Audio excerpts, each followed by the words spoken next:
Welcome back to Bienvenidos our una vez más a nuestro estudio de la Escuela Sabática este trimestre llamado La Misión de Dios, mi misión. Hemos estado estudiando el hecho de que solamente podemos entender la misión de Dios si entendemos a Dios. No podemos entender la misión de Dios hasta que entendamos al Dios de la misión. Y si miramos las 2 semanas pasadas, que son las 2 semanas que ya hemos estudiado, Dios anhela salvar al hombre y a la mujer porque es un Dios redentor. Quiere que seamos restaurados a su imagen. Y estudiamos el hecho de que a través de la historia, hay este hilo dorado de Dios trabajando para retornar al ser humano a su imagen. El Dios de la misión es para salvar a las personas. En esta semana nos vamos a enfocar un poco más en el llamado de Dios a la misión.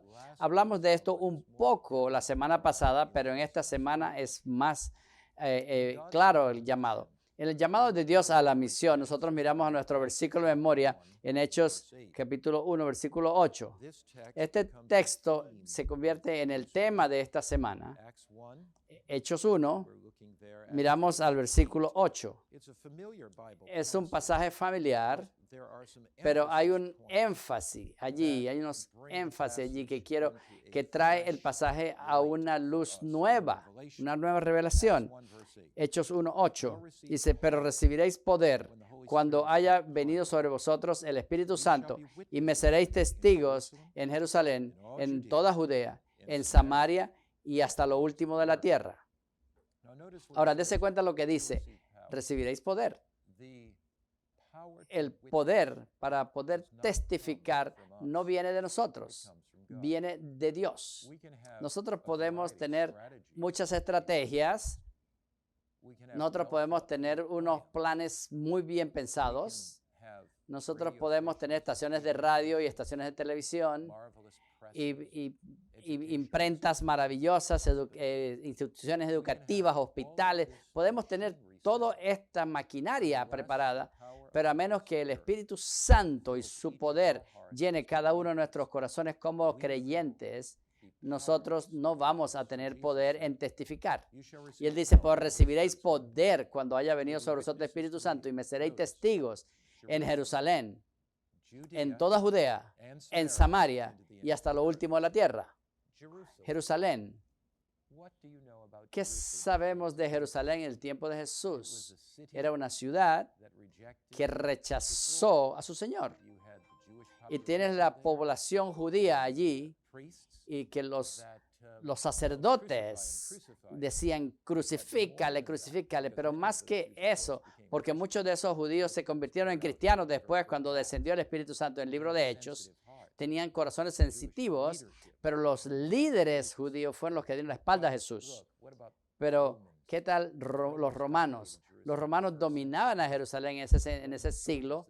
Los soldados que pusieron sus clavos a través de su mano eran soldados romanos. Los que pusieron la corona de espinas eran también romanos. Los soldados romanos fueron los que sellaron la tumba y se quedaron allí guardándola para que no resucitara. Mira, aquí está la clave de esto. Los soldados romanos lo clavaron en la cruz. ¿Qué crees que estaba pasando en las mentes de esos discípulos? Jesús les dijo a ellos cuando estaba listo para ascender al cielo, regresen a Jerusalén, pero vayan con el poder del Espíritu Santo, regresen a ese lugar hostil, al judaísmo que no quería aceptar a su Mesías, regresar a los romanos, quienes fueron los que crucificaron al Mesías, volver de regreso a ese lugar. Y Jesús les dice, vayan, pero con el poder del Espíritu Santo. Así que vayan allí, primero a Jerusalén, entonces a Samaria. ¿Samaria? ¿Samaria donde le rechazaron?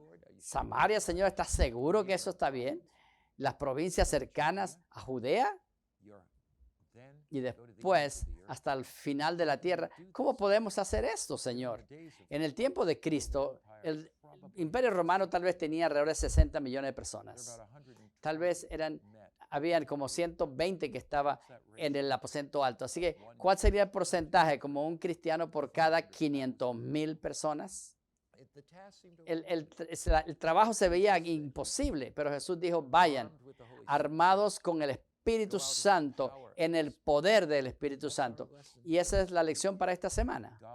El Dios nos llama a la misión. Dios nunca ha dicho que la misión va a ser fácil. No dice que la misión va a ser sin ningún reto. Lo que Dios ha dicho es que voy a estar contigo y te voy a dar mi poder. Cuando va en la parte del lunes, se llama saliendo de nuestra zona de confort. ¿Tú crees que sale de tu zona de confort cuando le tocas la puerta al vecino para regalarle un libro, una Biblia? Esa es salir de tu zona de confort cuando vas a hablar con una persona que ha perdido a su esposo o su esposa al cáncer. ¿Es eso salir? Acompañar a una mujer que está divorciándose. A veces Dios nos llama a que salgamos de nuestra zona de confort, que vayamos a dar un estudio bíblico, a que nos envolvamos con la vida de otras personas, porque esta es salir de nuestra zona de confort, hacer unos encuentros evangelísticos.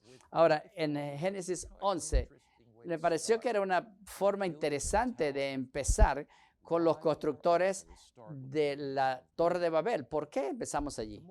Mientras más la estudia, tal vez pueda entender la razón de esto. La Torre de Babel fue hecha como un monumento de sentirse autosuficientes y de orgullo. En Génesis 11, capítulo 4 dice, y dijeron, vamos, edifiquemos una ciudad y una torre cuya cúspide llegue al cielo y hagámonos un nombre por si fuéramos esparcidos sobre la tierra. Dios les había prometido que el mundo no iba a ser destruido por agua otra vez, pero los constructores de la Torre de Babel querían construir una torre en contra y en rebelión de lo que Dios había dicho para protegerse por sí mismos. Y iban a construir una ciudad alrededor de esa torre donde la gente podía vivir juntos.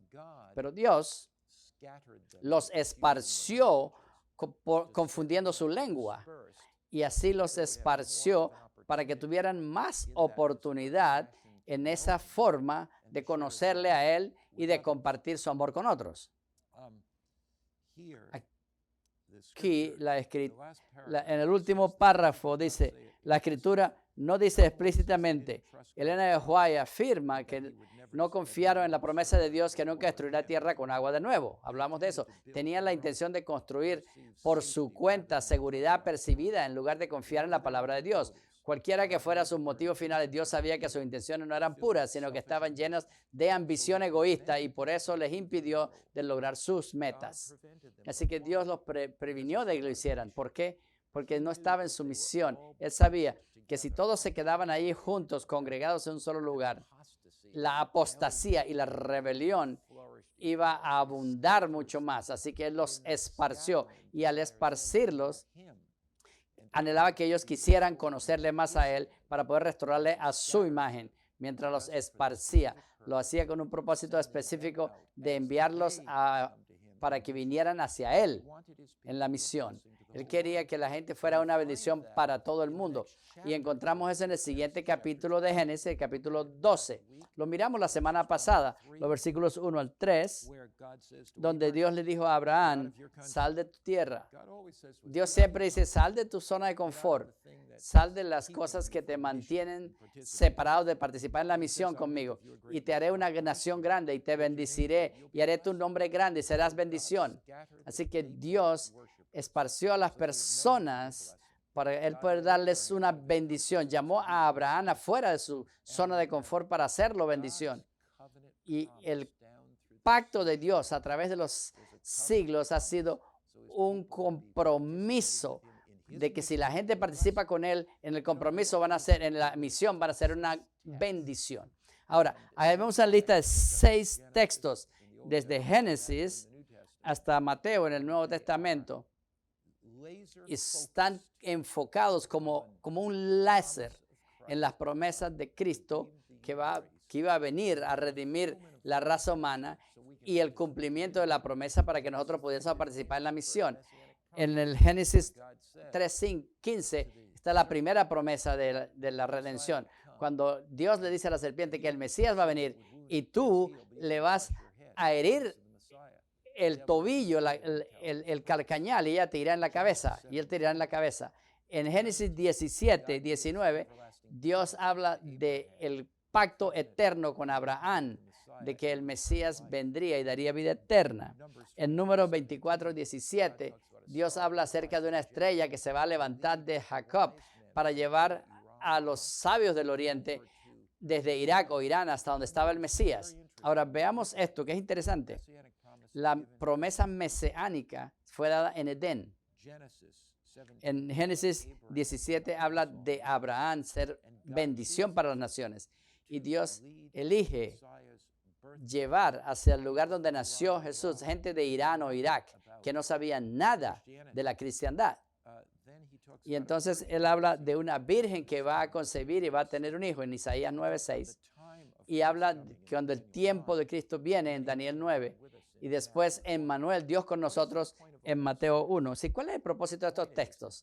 El propósito de estos textos es que nos muestre que Dios es un Dios de misión y que quiere enviar a su gente a la misión para que colaboren con Él en la misión y que a través de todo el Antiguo Testamento se han enfocado también en el Nuevo Testamento. El Dios de la misión tiene un solo propósito: redimir la raza humana. Abraham es llamado por Dios. Ahora, Abraham es mencionado como el padre de los creyentes. Pero cuando miras a Abraham, cuando Dios lo llamó, él tenía sus problemas. Es llevado a la tierra de los cananeos, que lucharon contra el pueblo de Dios. Hambruna vino sobre la tierra y Abraham tiene que ir hasta Egipto. Y cuando él va a Egipto, entonces él miente acerca de quién su esposa es. Y dice que es su hermana. Dios la protege cuando es llevada a los palacios del rey Faraón. Y Dios puso un juicio sobre Faraón. Ahora, ¿qué aprendemos de la historia de Abraham que nos sirve para relacionarlo con la misión? Aprendemos esto. Abraham no era perfecto. Abraham falló, pero Dios no lo rechazó. El Dios de la misión usa personas débiles, seres humanos débiles. Y Abraham vino al lugar donde él vino a tener mayor confianza en Dios. A veces Dios nos trae sobre la misma prueba una y otra vez, con la intención final, así como Abraham pudo llevar a su único hijo a sacrificarlo en la montaña. Una confianza absoluta. Él no confió a Dios lo suficiente cuando él dijo que Sara era su hermana, en lugar de decir que era su esposa, pero cuando llegó el momento de Abraham, él había aprendido con Isaac. Y él confió completamente en ese Dios y Dios proveyó el sacrificio. Ahora, ¿qué estaba Dios enseñándole a Abraham? Le estaba enseñando lo mismo que quería enseñarte a ti y a mí, que la misión es de Dios y que nosotros participamos con Él en esa misión y que Dios nos guía incluso cuando fallamos y nos restaura a su imagen. La parte del miércoles habla de la iglesia primitiva y la zona de confort. Y está en Hechos 8, 1-4. Dios nunca dijo que la misión va a ser fácil. Nunca dijo que va a ser una caminata en un parque. No. Que la misión no va a tener ningún reto ni ningún problema. No, y tiene. Abraham enfrentó problemas cuando fueron enviados cuando Jesús vino, él fue oprimido, ridiculizado, burlado y finalmente golpeado. Pero mire lo que dice Hechos 8.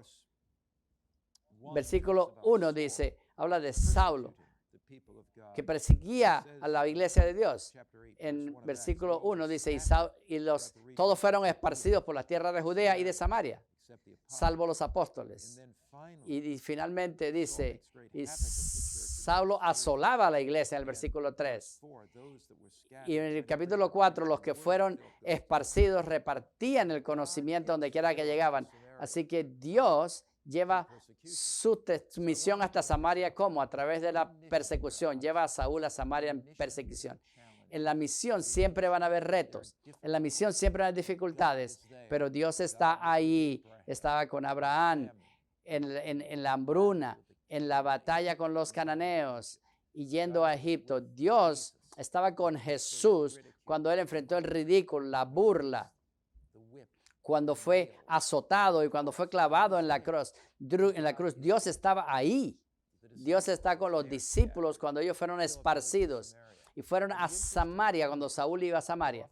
Y es importante que usualmente las dificultades que enfrentamos en la misión es simplemente persecución que viene con la misión. He estado en China hace un tiempo y estuve hablando con un pastor joven que estuvo en prisión. Y le pregunté, ¿por qué estuviste en la prisión?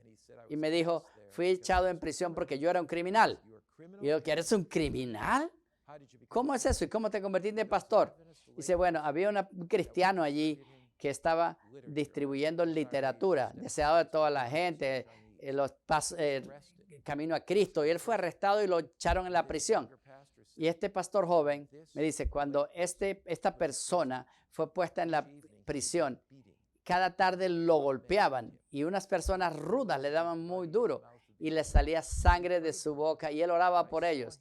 Y yo lo veía a él en la prisión y el testimonio de su vida fue tan poderoso que cuando yo salí de la prisión, cuando serví mi misión, yo salí de mi prisión también y él me dio estudios bíblicos y me habló de Jesús, me convertí en un adventista y me convertí en pastor porque una persona que fue puesta en prisión dio un testimonio para mí en la prisión. Hay momentos en que Dios permite cosas difíciles y retos en la misión para que podamos alcanzar la misión, porque es a través de eso que el evangelio se va a ser esparcido. Así que empezamos donde estamos. Vamos a terminar la lección yendo al principio de la lección que dice, y recibiréis poder cuando el Espíritu Santo venga sobre vosotros. Me seréis testigos en Jerusalén, en Judea, en Samaria y hasta los fines de la tierra. Somos testigos para estos que están cerca de nosotros. Es nuestra Jerusalén, a nuestra familia, a nuestros amigos, nuestros compañeros de trabajo, nuestros vecinos. También podemos ser vecinos al siguiente nivel, los que están lejos, los que están en Samaria, en Judea, un poco más distantes. Dios agranda nuestro territorio, entonces hasta el final de la tierra. Hay momentos cuando Dios te va a llamar a una misión en diferentes lugares. Y Elena White, en la parte del viernes, nos pone esta nota. La Comisión Evangélica es la gran misión misionera, carta del reino de Cristo. Los discípulos fueron a trabajar fervientemente por las almas, dando a todos la invitación de misericordia. No debían esperar a la gente para venir a ellos, iban a ir a la gente con su mensaje. Así que a Israel, Dios trajo otras naciones a ellos, pero ahora Dios está invitándonos a nosotros a participar con Él en la misión de salvar al mundo y nosotros tenemos que ir y hacer discípulos de todas naciones. Esta es tu tarea para esta semana. ¿Cómo definirías la palabra misión? ¿Cómo la aplicas a tu propia vida? ¿Cómo tú lo aplicas a tu propia vida? ¿Qué está Dios guiándote a hacer? Segundo, ¿de qué manera podías expresar diariamente la misión en tu actitud y comportamiento? ¿Cómo puedes ser más misionera tu mentalidad en la que haces cada día? Quiero que ores sobre estas preguntas esta semana. ¿Cómo puedes tú tener en mente la misión cada día? ¿Cómo puedes hacerlo con tus hijos que tal vez no creen en Jesús? Con tu esposa que tal vez no cree en Jesús. ¿Cómo puedes tener la mente puesta en Jesús con otros estudiantes en la universidad a la que vas? ¿Cómo puedes tener la mente más fija en la misión en tu trabajo? ¿Cómo puedes tener tu mente más fija en la misión y envolverte con la iglesia y tal vez plantando otra iglesia en una comunidad vecina? Así que la pregunta viene, ¿cómo puedes tú participar con Cristo en su misión al mundo? Oremos. Padre Celestial, gracias por la misión que nos das. Gracias que la vida es más que solamente levantarnos, ir a trabajar, comer desayuno, regresar a casa, ver televisión, las noticias y hacer lo mismo el día siguiente. Pero tú nos has llamado a una misión. La vida es emocionante, es dinámica, porque tenemos el privilegio de trabajar contigo en tu misión. Te agradecemos por eso. Enséñanos formas cómo podemos ser más efectivos en la misión y envolvernos más en la misión. En nombre de Jesús. Amén.